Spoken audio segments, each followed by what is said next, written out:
भाजपा सदस्यों का हंगामा, कार्यवाही बाधित। उठावले ने उठाई राष्ट्रपति शासन की मांग। राज्यसभा में सोमवार को सत्ता पक्ष यानी भाजपा नीत राजग ने सदस्यों ने महाराष्ट्र के ताजा घटनाक्रम को लेकर हंगामा किया। इसके कारण सदन की कार्यवाही स्थगित करनी पड़ी।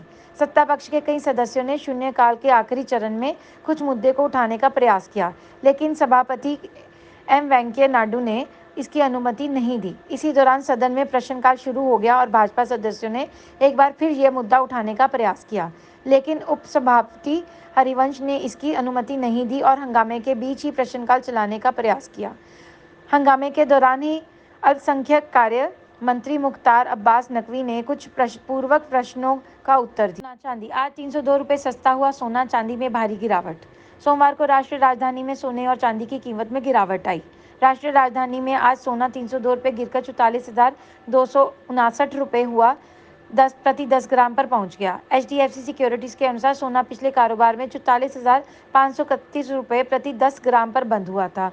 वैश्विक कीमतों में आई गिरावट से और डॉलर के मुकाबले रुपए में आई तेजी से घरेलू बाजार में सोना सस्ता हुआ। चांदी की बात करें तो ये 1,533 रुपये गिरकर 65,319 रुपये प्रति किलोग्राम पर पहुंच गई।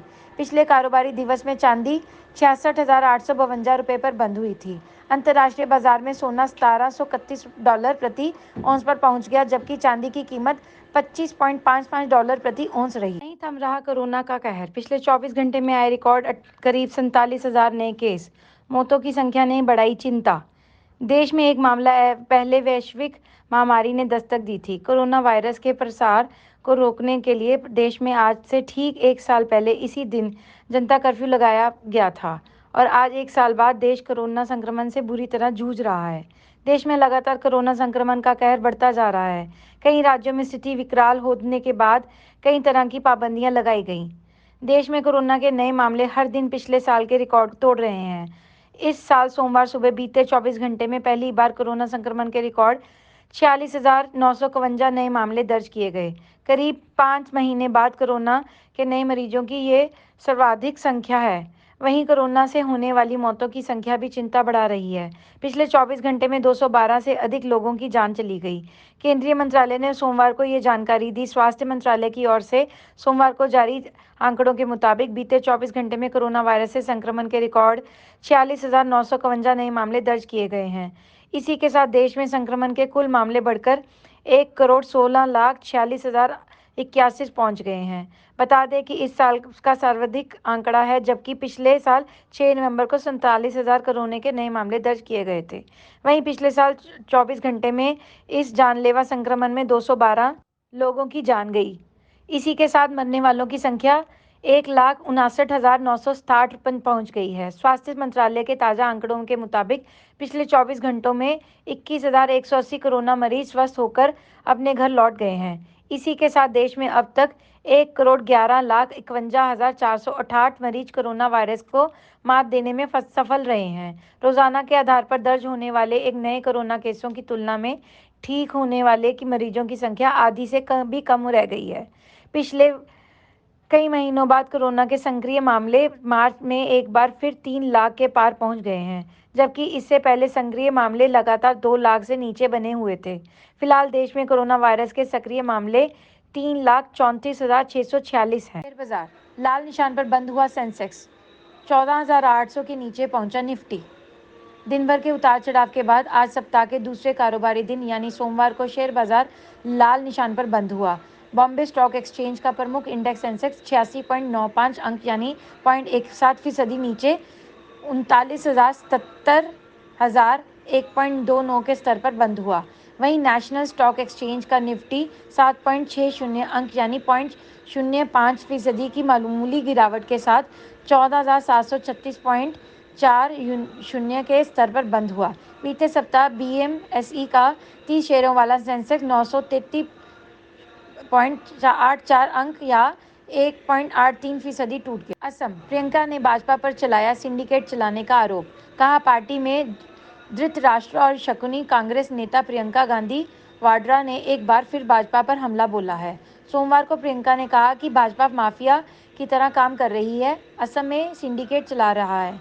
कांग्रेस महासचिव ने यहां एक चुनावी रैली को संबोधित करते हुए कहा कि राज्य में भगवा पार्टी के 2 गुट हैं। दोनों ने ही लोगों के साथ विश्वासघात किया है। कांग्रेस नेता प्रियंका गांधी वाड्रा ने असम में सत्तारूढ़ भाजपा पर सोमवार को आरोप लगाया कि वह माफिया की तरह काम कर रही है और सिंडिकेट चला रही है। कांग्रेस नेता ने असम के भाजपा नेतृत्व की तुलना महाकाव्य महाभारत के पात्र धृतराष्ट्र और शकुनी से की। हालांकि उन्होंने भगवा पार्टी के उस नेता का नाम नहीं लिया। बता दें कि धृतराष्ट्र को एक दृष्टिहीन शासक के रूप में, जबकि शकुनी को राजनीतिक प्रपंच करने वाले के रूप में जाना जाता है। का महिंद्रा डिफेंस के साथ करार, भारतीय सेना के लिए 1300 विशेष वाहन बनाएगी। रक्षा मंत्रालय ने आज भारतीय सेना को 1300 लाइट स्पेशलिस्ट वाहनों की आपूर्ति के लिए Mahindra defence systems limited (MDSL) के साथ एक करार पर हस्ताक्षर किए हैं। रक्षा मंत्रालय के अनुसार 1056 करोड़ रुपए का यह अनुबंध सरकार की मेक इन इंडिया पहल को और बढ़ावा देगा। इस कॉन्ट्रैक्ट के तहत खरीदे जाने वाले वाहनों को सेना के लिए इस्तेमाल के लिए शामिल करने का काम 4 साल में पूरा करने की योजना है। लाइट स्पेशलिस्ट व्हीकल एक मॉडर्न युद्धक वाहन फाइटिंग व्हीकल है। इसे medium machine guns, automatic grenade launchers के साथ साथ एंटी टैंक गाइडेड मिसाइलों की गाड़ी के लिए विभिन्न फाइटिंग यूनिट्स के लिए अधिकृत किया जाएगा। चित्रकूट में मौत का कारोबार, बढ़ती जा रही जहरीली शराब पीने में मरने वालों की संख्या, अब तक 7 लोग दम तोड़ चुके हैं। उत्तर प्रदेश के चित्रकूट जिले में जहरीली शराब पीने से मरने वालों की संख्या बढ़ती ही जा रही है। सोमवार दोपहर को 2 और लोगों ने दम तोड़ दिया। बताते चले कि जिले में अब तक जहरीली शराब पीने से 7 लोगों की मौत हो चुकी है। इस मामले को गंभीरता से लेते हुए मुख्यमंत्री योगी आदित्यनाथ ने SDM राहुल कश्यप, विश्वकर्मा CO राम प्रकाश व जिला आबकारी अधिकारी चतर सेन को भी निलंबित कर दिया है।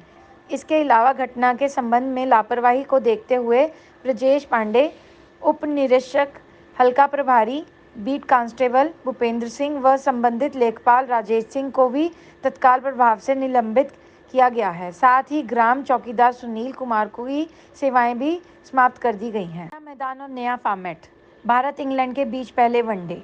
भारत और इंग्लैंड की टीम क्रिकेट की जंग में अब अपने आखिरी पड़ाव पर पहुंच गई हैं। टेस्ट और T20 श्रृंखला के बाद अब बारी है वनडे सीरीज की। दोनों टीमों के बीच फटाफट क्रिकेट की एक दिवसीय सीरीज खेली जाएगी। दुनिया की शीर्ष 2 टीमें अब 3 मैचों की वनडे सीरीज में आमने सामने होंगी। हालांकि इस बार दोनों के लिए स्टेडियम और परिस्थितियां कुछ अलग होंगी। भारतीय टीम टेस्ट और T20 श्रृंखला जीतने के बाद जहां जोश में भरी हुई है, वहीं इंग्लैंड वापसी करने को बेताब है। Subscribe to our YouTube channel News DNN by clicking the bell icon. Don't forget to like, comment and share.